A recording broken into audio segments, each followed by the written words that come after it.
नमस्कार, आप देख रहे हैं जज्बात 24 न्यूज। तो चलिए रुक करते हैं आज की प्रमुख और बड़ी खबर पर। खत्म होगा इंतजार, आज लोकसभा चुनावों की तारीखों का ऐलान कर सकता है ईसी, जाने कैसे हो सकता है शेड्यूल। चुनाव आयोग आज लोकसभा चुनाव के लिए तारीखों का ऐलान कर सकता है। इसके अलावा आयोग आंध्र प्रदेश, उड़ीसा और अरुणाचल प्रदेश जैसे राज्यों में भी चुनाव की घोषणा कर सकता है। चुनाव आयोग के 2 नए चुनाव आयुक्तों के लिए नाम फाइनल हो गए हैं। प्रधानमंत्री की अध्यक्षता में गुरुवार 14 मार्च को हुई सिलेक्शन कमेटी के बैठक में केरल के ज्ञानेश कुमार और पंजाब के बलविंदर संधू का नाम फाइनल हो गया है। इस बैठक में विपक्ष के नेता अधीर रंजन भी शामिल हुए थे।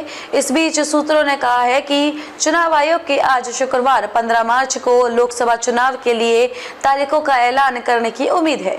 चुनाव के ऐलान के साथ ही देश में चुनावी आदर्श आचार संहिता लागू हो सकती है। सूत्रों के मुताबिक जम्मू कश्मीर में लोकसभा और विधानसभा चुनाव एक साथ कराए जा सकते हैं।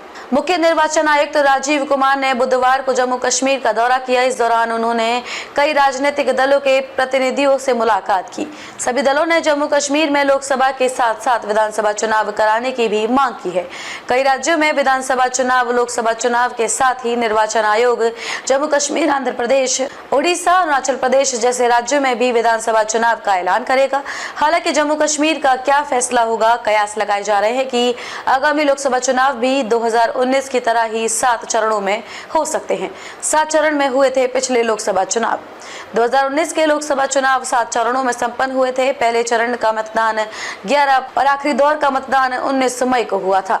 2019 में 11 अप्रैल, 18 अप्रैल, 23 अप्रैल, 29 अप्रैल, 6 मई, 12 मई और 19 मई को वोटिंग की गई थी। चुनाव के परिणाम 23 मई को घोषित किए गए थे। पिछली बार भी लोकसभा चुनाव के साथ साथ आंध्र प्रदेश, अरुणाचल प्रदेश, उड़ीसा और सिक्किम राज्यों के विधानसभा चुनाव किए गए थे।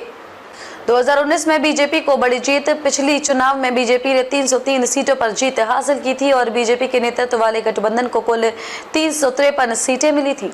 बीजेपी ने उस चुनाव में 37.36% वोट हासिल किए, जबकि एनडीए को 45% वोट मिले थे। वहीं कांग्रेस को 52 सीटें मिली थी और कांग्रेस के नेतृत्व वाले गठबंधन को 92 सीटें मिली थी। अन्य दलों के खाते में 97 सीटें गई थी। खबरों में अब तक के लिए बस इतना ही। फिर होगी आपसे मुलाकात ऐसी ही किसी बड़ी और खास खबर के साथ। तब तक के लिए नमस्कार और देखते रहिए जज्बात 24 न्यूज।